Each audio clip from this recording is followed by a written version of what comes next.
All right, so this video is going to kind of seem like we're doing just some random things, but we just have a few little definitions and things here and there that we need to clear up before we work some more on proofs tomorrow. So some vocabulary that we need to talk about. Linear pair, we saw that today. It says linear pair is a pair of adjacent angles, so angles that share a common ray, that form a supplementary angle, which is 180 degrees. So three things that you need to write down probably. First, we need to write down what linear pair is. Then we'll need to write down that linear pairs are supplementary.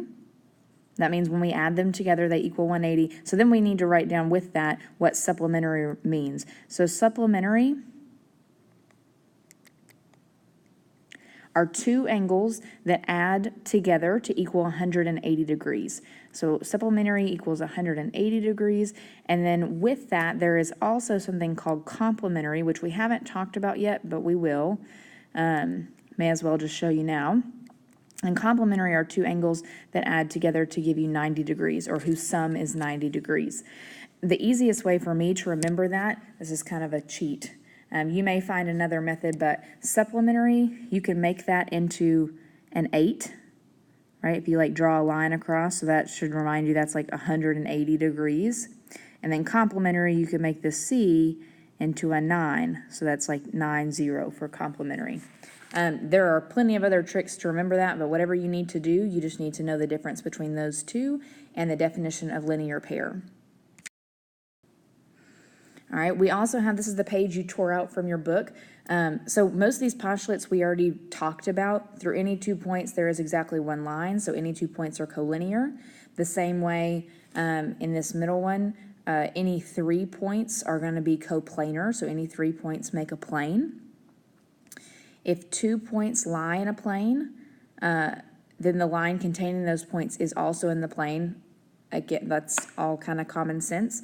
If two lines intersect, they intersect in exactly 1 point. And if you will make a little star right here and ask me tomorrow about non-Euclidean geometry. I did not spell that right, E-A-N, geometry. I'll explain what that means. And then the last one, if two planes intersect, then they intersect in exactly one line, which we did talk about that last week, right? We talked about the wall and the floor, how they intersect in one line at the bottom. We also talked about 3 planes. Remember, we looked at the kind of top corner of the room. We talked about 3 planes can intersect in 1 point or in a line, right? So we're going to work with those theorems as a little bit tomorrow. Or sorry, not theorems, postulates.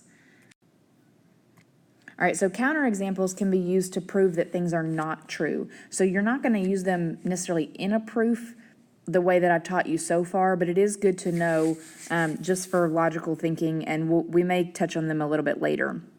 So what is a counterexample? It's exactly what you think. It's an example that proves that something is incorrect. So for example, all prime numbers are odd. Right, in algebra, you may have just said that that was false, but a counterexample is an example that proves why that's not true. So all prime numbers are odd. Well, that's false because 2 is a prime number. Remember, its only factors are 1 and 2, but 2 itself is not an odd number, it's an even number. All right, and then if we say this next statement, all odd numbers are prime, well, again, that's false because there are odd numbers that are not prime. For example, 27 is an odd number and it is not prime. 27 is divisible by 1 and 27, right? But it's also divisible by 3 and by 9, which means it makes it not a prime number. So that's what a counterexample is if you're ever asked to provide a counterexample. All right, and then our last kind of bit of definitions, related line segments. You all know parallel are 2 lines that never intersect, but you need to make a note. Parallel are 2 lines that never intersect and lie in the same plane. So for example, this top back edge and this top front edge of the box that's given here, those would be parallel because they're in the same plane. You could even identify this bottom edge and have a plane that's like cutting through the sideways on the box. Those are still going to be parallel segments. So parallel lie in the same plane and never intersect. Perpendicular lie in the same plane, and they do intersect at a 90-degree angle. So it's important that you know that perpendicular is when we're intersecting specifically at a 90 degrees. So not just that they intersect, but they have to intersect at 90 specifically. Skew is the one that I told you to ask me about last week and we just didn't get to. So skew are going to be two lines that never intersect, but they're not in the same plane. Okay, so that would be, let me see if I can show this to you. That would be like this front edge, right? So think of that's like the front top of the box, and then like this back right leg, right? Those two lines, they'll never intersect, but they're definitely not parallel. That's an example of skew. So skew are lines that don't intersect, but they're also not parallel because they don't lie in the same plane. All right, and then the last thing, I just kind of wanted to show you and talk with you through one more of these proofs before we practice tomorrow.